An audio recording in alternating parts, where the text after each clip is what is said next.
Okay, we're live. Well, if we're live, then let me say to hello to anyone who is watching this. Sorry This for starting isn't 5 minutes late. right. This isn't a scheduled show that we're doing. We're just going to start doing live shows periodically during the week. Try to do a couple a week. One of the things is that when issues of scholarship come up that don't have uh, the necessary information to make progress, we're going to try to appeal to the public to help us in case that they know of anything. And I wanted to point out that we had a show yesterday with Jason Horsley, and we mentioned an organization called Mass Observation, which I was unaware of, but is very important, very much integral into the government program against the population. And and then after the show, we were contacted by Kathy Morgan. I believe that's her Yeah, last and I've had Kathy on the show, and name. Right. And she'd watched it, and she had heard our information, and she sent us that she was familiar with one individual who was involved with this mass observation, and that would be Roper, who was a psychologist who was then worked with you and Cameron in MK Ultra. So immediately, you know, we were able to make progress because one of the listeners had shared that information with us. So Jan and I were talking this morning, and we said, well, you know, there's so many things that have come out of Jason's paper questions that we were going to basically have another of the discussions about the paper, and then see if the public could help us again. yeah, and then this is just basically like a short update, not meant to be a full hour-long show. Right. Yeah. It's just going to last, you know, as long as it keeps our attention. But I had a couple And we questions. have 30 people in the audience as well here. Okay. Well, if anyone can help, I I was taken by a number of things and wondered if people could add anything to it. Um, the organization called the Child Guidance Clinic, which Jason references in one of his chapters. Um, this organization then becomes the Tavistock. It basically moved, according to Jason's paper, um, into the building and then changed the name to the Tavistock, whatever it is, Psychological Institute. Um, and so I thought that that's very interesting because the Child Guidance Clinic was a creation of the Jewish Health Organization. And those in the audience who've listened to the stuff Jan and I have been studying know that I was particularly taken by the American Jewish Committee's creation of what's called the authoritarian personality, which is kind of similar to the mass observation in some ways. But that then it became basically a number of them, of the people who were involved in this, the authoritarian personality project, then went on to the Macy and then into MK Ultra. And so this seemed to be another parallel. It seemed to be a parallel to that. With you have the Jewish Health Organization at the onset, this Child Guidance Clinic, and then the Tavistock. And I'll just read the quote in the paper. It said that the Child Guidance Clinic was founded by the Jewish Health Organization in 1927, and it was the first children's psychiatric facility in the UK. The clinic was offered as services to almost 1,900 children And in the first 4.5 years of existence, and the clinic moved and then became the Tavistock Institute. Now, I just wanted to, so if anyone can help with that, I would sure appreciate it. Another question I have is that in the Fabian Society, at the beginning of it, you have, you have a number of individuals in the mass observation. One of them is Tom Harrison, and I'm just wondering if he's in relation to George Harrison, because this mass observation, which was in the 30s and 40s in Britain, it focused on dance clubs and dance and music. And you even had, I believe his name was Richard Ackland. Correct me if I'm wrong. I hope I'm correct here. He was coming up with potential lyrics that would be socially productive to the goals of the organization, and this organization was very much involved in social controls, not just an attempt at studying people. And this was obvious because you could see that so many of the individuals were, high-level anthropologists and kind of military intelligence guys. And so Jacob Bronowski, he's a very famous anthropologist. He wrote The Ascent of Man. And so the lyric that I wanted to mention was written by Richard Ackland. Okay, now, so they were studying this organization, Mass Observation, which claims to be, right, this sort of, we're just trying to study ourselves. We're artists and painters, or basically. This is like the cover story for Bohemian Grove, almost. If you look at the individuals, you see high-level intelligence individuals and oligarchs, but the cover story for Mass Observation is that we're just a group of artists and we're just curious about society. And yet they would come up with ideas when they were studying society to control it. So they're not just staring, but they're also questioning and trying to come up with ideas to control it. And so Ackland came up with this lyric. He goes, he says, I wonder if it'd be worth trying to convert any of these to our ideas and get them to express them in dance tunes. I can imagine, for example, an immense popularity for something with the refrain of, when are they going to let us build a better world? Well, gee whiz, that is just like something out of a Beatles song. You have this, we're in this difficult situation because the world is, the adults are uncaring, and we need to basically rebel, become a separate teenage cult, and more of the extended adolescent stuff we're always exposing. Let us build a better world. Now, this is actually that quote, I think, would have been written in 1940. So you can see how long. And then the other thing is that if anyone has any connections between the MO, between the organization called the Mass Observation, and EMI, the Beatles, the record label, but also the technology company that develops, stereo and all this stuff. It would really be good to connect from MO into the Beatles, because now then you can see the lyric, when are they going to let us build a better world, really become, basically a component of the project to control society. So those were my questions. Just any help on the MO. I'd like to know about this Tom Harrison, if there's any connection between the Mass Observation, Tom Harrison, and George Harrison, Beatle member.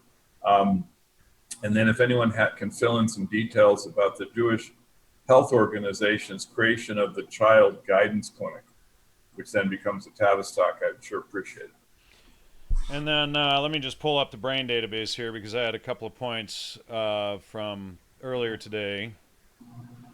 Oh, if I can find that. And we were discussing my old friend George Clayton Johnson, who died Christmas Day 2015, and some of the things that were coming up there that we were finding overlapping with some other things. Now, who was the guy that I was mapping out this morning? Geez, I can't even think of it right now. Wasn't it your friend Johnson? I thought. Yeah, but we had gotten to him through somebody else that we had already mapped out. Oh, was it Barrow? Yeah, thank you. So, our was it Gordon Barrows? Barrows, Barrow, I believe. Boy, now I'm only pulling up Gordon Barrow. Now, where did I put that other Barrow? Well, go to H.P. Lovecraft. Oh, thank you, Lovecraft. That was it. All right, so yeah, Lovecraft is all over this stuff, and he's interestingly, I have him connected, and I'm gonna have to figure out where I got the connection from. But I had speculated in the database here that H.P. Lovecraft had influenced Professor Michael Coe. And Michael Coe is somebody that I've, discussed and exposed extensively. In fact, he even threatened to sue me several years ago for exposing this stuff. But he's a CIA agent. He was a professor at Harvard, an anthropologist. He's actually the one that launched the whole 2012 end of the world scenario that was promoted by Terence McKenna. And in Michael Coe's, I think it was 1967 book called The Maya, or Secrets of the Maya. I think it's probably this one here. Yep, there it is. So, anyway, Michael Coe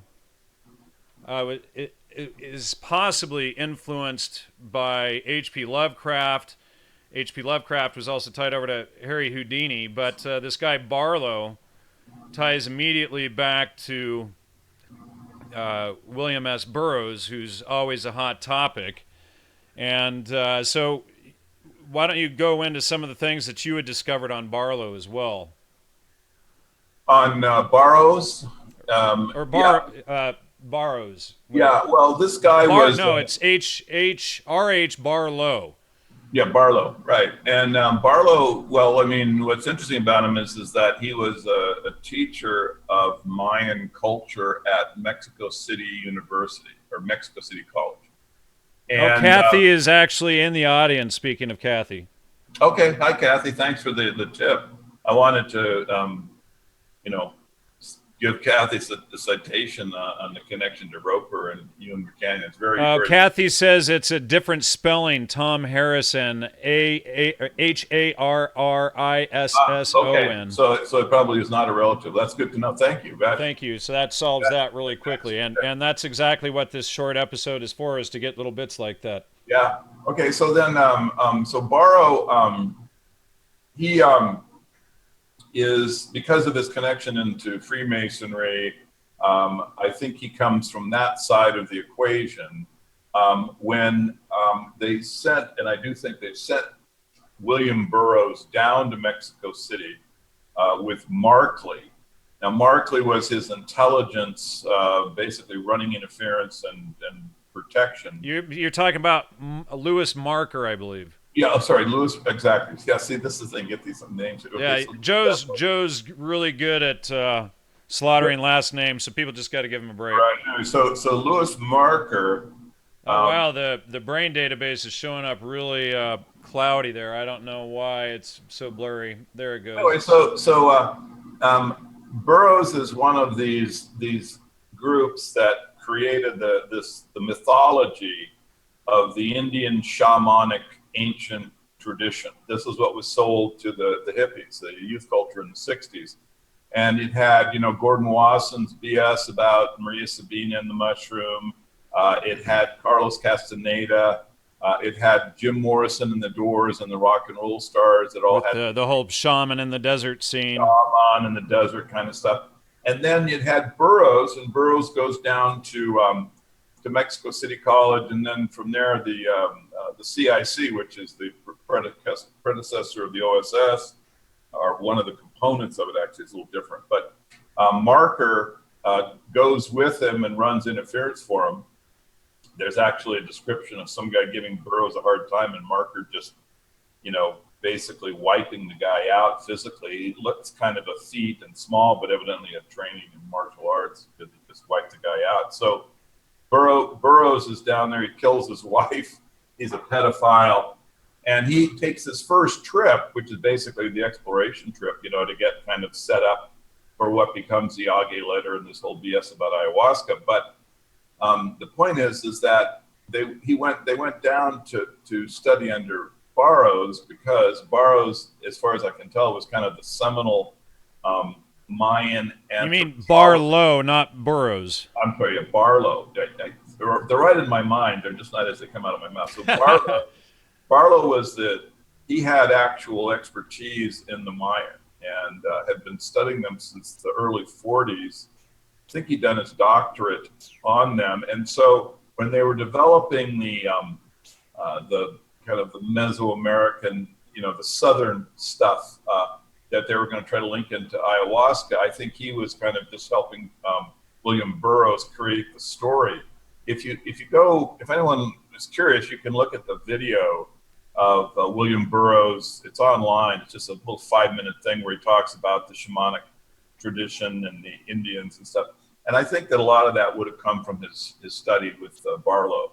So anyway, that was what I was kind of looking at today was I'd like to know more about Barlow.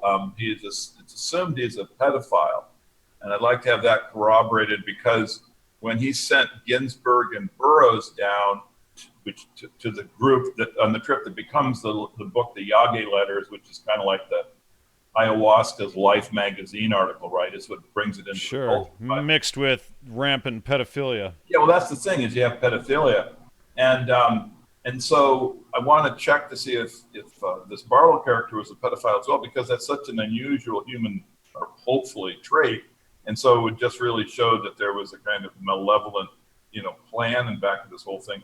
And then I also wanted to mention that Jason, I had an exchange with him in the emails this morning, and he sent me some really interesting information, or basically showed me that the citations in his paper were linked to descriptions of Aleister Crowley's, potential pedophilia. We're trying to determine if Crowley, can be basically verified as a pedophile. There's some actually really good evidence, and in fact, the stuff that Jason alerted me to today is the best I've seen. So I'm now starting to see it. And the reason why this is important is because when you get into the spirit cooking, Thelema Faber, the actual WikiLeaks emails that created what's called Pizzagate, you really would, since that comes from Crowley, since the spirit cooking dinner and is basically just a way to create the cake of light. It's a Crowley, running this weird rituals.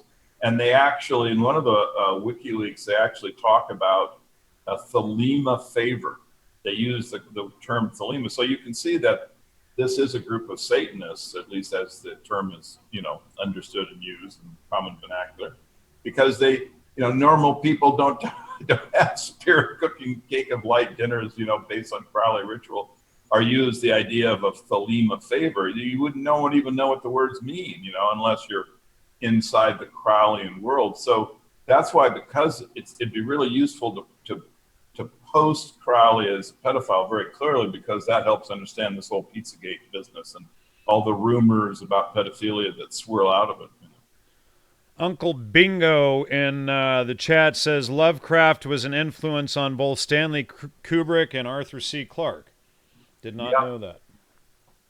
Small world, isn't it? Yep. So, there's a huge component to the intelligence community, which I began to realize studying this book on Emanuel Swedenborg, Secret Agent on Earth and in Heaven, that Steve Outram sent me last year. It became apparent that the intelligence community, going all the way back to the 1600s, was using fiction as a method of encoding as cryptography essentially for sending messages. And it appears that this tradition holds strong with Lovecraft, with Aldous Huxley, with probably with a lot of these other guys. I've noticed this connection going throughout. So all of these fiction writers actually need to be studied and gone through carefully. And I was never a fan of fiction, and I'm realizing as this research moves along that we're going to have to go through all of these fiction books. Obviously, H.G. Wells was Aldous Huxley's tutor, etc. George Orwell was Aldous Huxley's student, and on it goes. Brave New World is, when you decode it, and I'll have that analysis out publicly pretty quick. I mean, you can see it's not a warning or a fiction. It's just a basically, legacy piece declaring the triumph of. Well, and legacy even means agent, really. Yeah, but that's what it is. So I wanted to get back to the mass observation, which I'm very much amused by, and because as an analytic, thing, it's kind of interesting. And this comes from Jason's paper. We talked about it. I alluded to this earlier, but I just wanted to read this because they called themselves as a group of artists and poets that wish to create an organization dedicated to developing what they call the science of ourselves, right? So look how harmless this is, John. It's just some artists and poets, and all they want is a science of ourselves, right? That's so that's just, now, doesn't that remind you of the beginning of Bohemian Grove? Just the artists and poets, and sure. Well, and especially the Century Club, and so, but then when you get into it and suddenly you start realizing, wait a second, it's not, that isn't what it's they're talking about one of them, this Solly Zuckerman, they talk about he presented a memorandum on propaganda for science, right? And this is the what they're talking about is they want to promote scientism. In other words, they're afraid that people will come up with conclusions different than the Oxford Freemason secret society group comes up with in terms of how to explain things like our current political situation and the world wars and the toxic foods and all this stuff. So they wanted to promote scientism, as a way of gaslighting us and getting us to believe these guys in the schmucks with the horn rimmed glasses that they put in front of us. And so you end up with, they're trying to get rid of superstition, and they talk about, how important it is to, like study the pop music and dance clubs, and that, we would be able to express our ideas, in other words, propaganda, in dance tunes and dancing. And that's the other thing I wanted to ask about is this Lambeth Walk, Lambeth, the Lambeth Walk, because this came out of the mass observation science, and it was a way basically to use dance to popularize the World War. They were saying that, that we wanted to convert these ideas, and this idea is like the sway of superstition in the midst of science. So we want to get rid of that. So they wanted to, instead of that, give people dances to shape public behavior. If you go back to my series with Hans Utter, Music, Mind Control, and Psychobiology, we discussed this decade period break that they create, this false break and change musical genres right about at the decade mark of each decade. And you can go back into the 40s music, and it's pro-war, pro-family, these catchy little war dance tunes and stuff. And that would match up perfectly with this. So they're using the music and the tunes to go with it to give the population a good feeling about the war. Yeah, exactly. And so that's why, but you see, when you, what I want to do is I want to map out all the individuals, all of the circumstantial evidence. Circumstantial evidence is the hardest to fake, and it's in our case, it's the most powerful that we're going to get because they have been successful as a secret society and you know, keeping their identities as an organization hidden, and then also because they control so much of the authority structure, they can just get rid of any bodies or anything pops up, right? But they can't get rid of the circumstantial evidence. We can see who is related to who is associated with who creates fake science with who, and then you can see these social movements, how they're created, and you can start to connect all this, and that's why you really want to know how the mass observation material then ends up, with Sergeant Pepper and the Beatles and all this stuff. And I'll just mention one thing that the paper, incidentally, if people can access, I don't think, I'm not sure that Jason has the whole paper available to the public, but I know that some of it's available, and I highly recommend people go to his site and read it because it's an absolute goldmine. But one of the groups that he does tie into this is the Rolling Stones, and he shows that the Stones were actually funded, which is a fact I had no idea of, by the London School of Economics, which is completely tied into the Fabian Society, into all these individuals. Again, it's and where did Gordon Wasson study? Yeah, London School of Economics. London School of Economics. In fact, let me just pull that up in the database so people can see. So, and there's many more that need to go in here. George Bernard Shaw, which I think came up last night with Jason. George Soros, ironically. David Rockefeller. Bronislaw Malinowski. Now, who is he? None other than the professor of Wilhelm Reich, who promoted the hypersexualization of society, as well as Margaret Mead, who is married to CIA co-founder Gregory Bateson. And yeah, the place is a cesspool. Yeah, and Mick Jagger also there. Right, and then of course Gordon Wasson, and then Tavistock Institute also comes out of the London School of Economics. So we're right back in the thick of it. Anyone who can help with the child guidance clinic.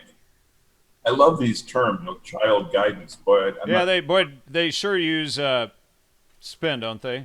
Well, that's what they do. But the whole psychiatric science, unfortunately, has at its core. Now, hold on. Let me just interrupt you. Wishbone says Wilhelm Reich was sincere. That's absolutely complete nonsense.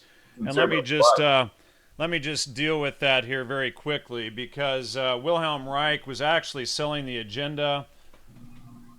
And I want to make sure that people are aware of his connections. Wilhelm Reich was actually one of the key founders of the Frankfurt School, which then goes directly into Project MKUltra. He couldn't have been more dirty. But Wilhelm Reich also promotes all of the anti-Germanic propaganda that comes, that we see coming in. He promotes the sexual revolution, polyamory, free love, etc. Published by the Feral House publishers, which we've seen pop up with a number of satanic references, including Peter Lamborn Wilson, who's the author of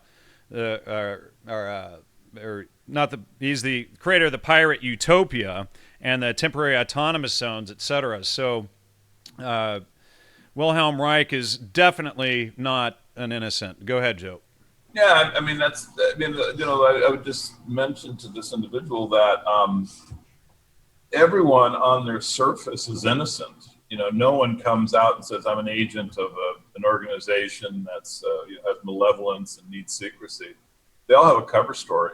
Sure. And a lot of the cover stories have as part of it stuff that's good and true.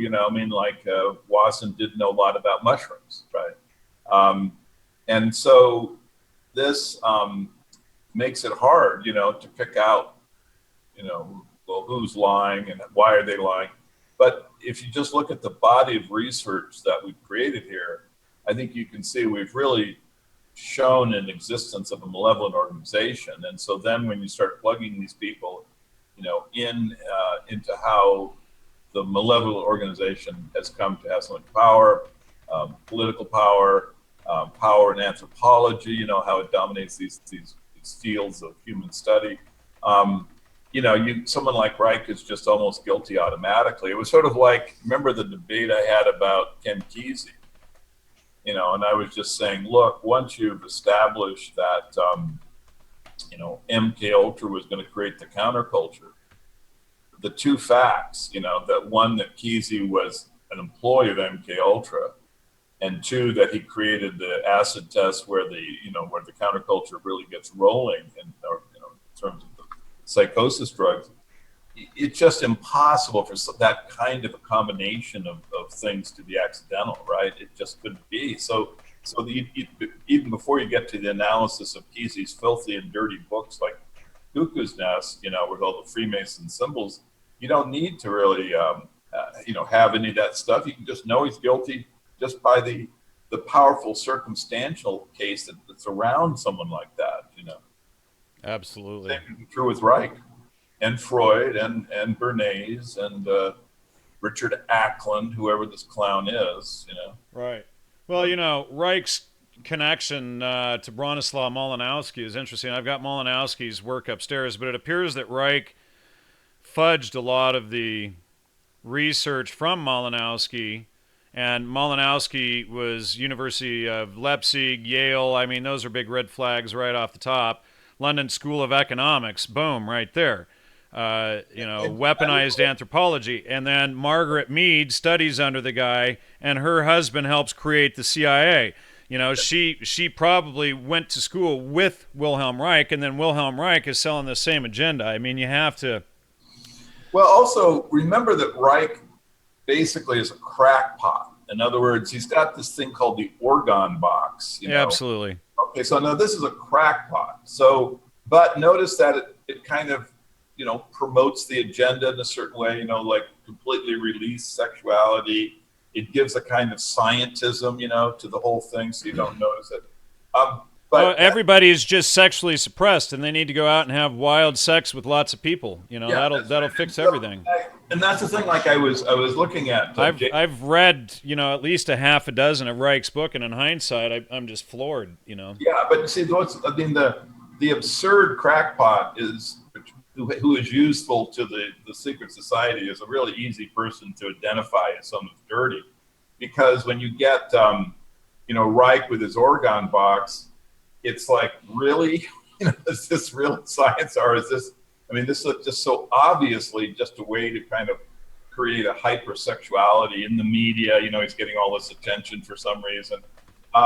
And I think that what you're going to find with a lot of these Satanists, like Lavanda, because I know Jason had an exchange with Lavanda, and he was kind of wondering about my take on it.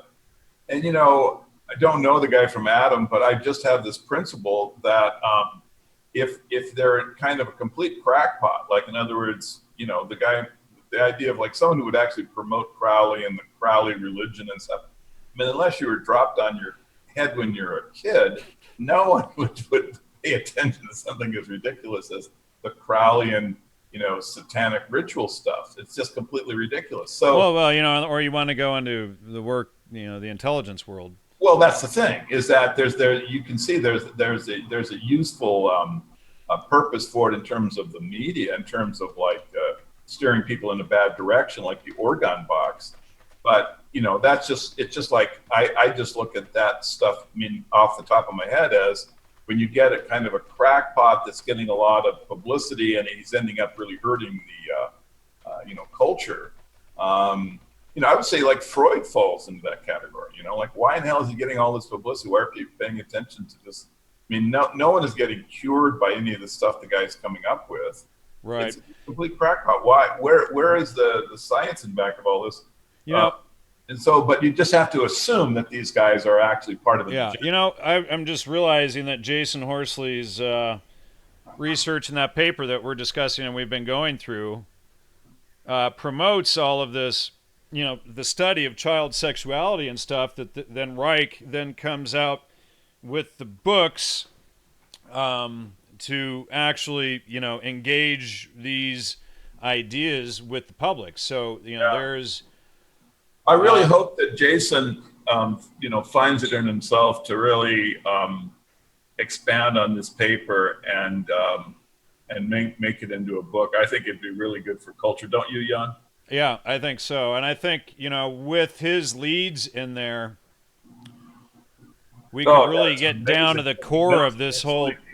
Yeah. I was going to say we could get down to the core of the child psychology, and their, this whole promotion of this stuff, as well as the promotion of child sexuality, which all seems to, from my work, fountainheaded at Malinowski, and then Jason's got a lot more leads. So I need to go, I need to literally plug every lead that Jason's pulled and plug them into the database, and then we'll be able to see a lot more of Reich's connections there as well. Yeah. So anyway, that's all pretty good stuff, and hope everyone reads Jason's paper. I'm not, John, I don't think the whole paper is available for the public yet, right? I don't think so. I think he's still working on it. I think he sent it for you and I to read. But he does have some parts of it, some excerpts of it available. Yeah, well, and he's got a lot of other good stuff related on his website, so I recommend people check that out. Check out the website and give. We're already at over a half an hour. We should probably keep these short if we're going to get lots of viewers. Absolutely. Okay. Well, anyway, that's all I wanted to comment on. Yeah. I don't know if the audience has any other points, but that's probably a wrap for me. Okay. Well, I will talk to you soon. We'll try to do these shows a couple times a week and stimulate, some help for us. Yeah, and basically the point of these is to help, get direct feedback from the audience, to help the audience also engage in their own research, so that, that the general public becomes competent researchers, so that they can flush this stuff out on their own. Army of researchers. An army of researchers. So that's the basic idea there. But anyway, I'll talk to you soon, Jan. Talk to you, Joe. Take care, everybody. Thanks for your help in the audience, and please donate and support.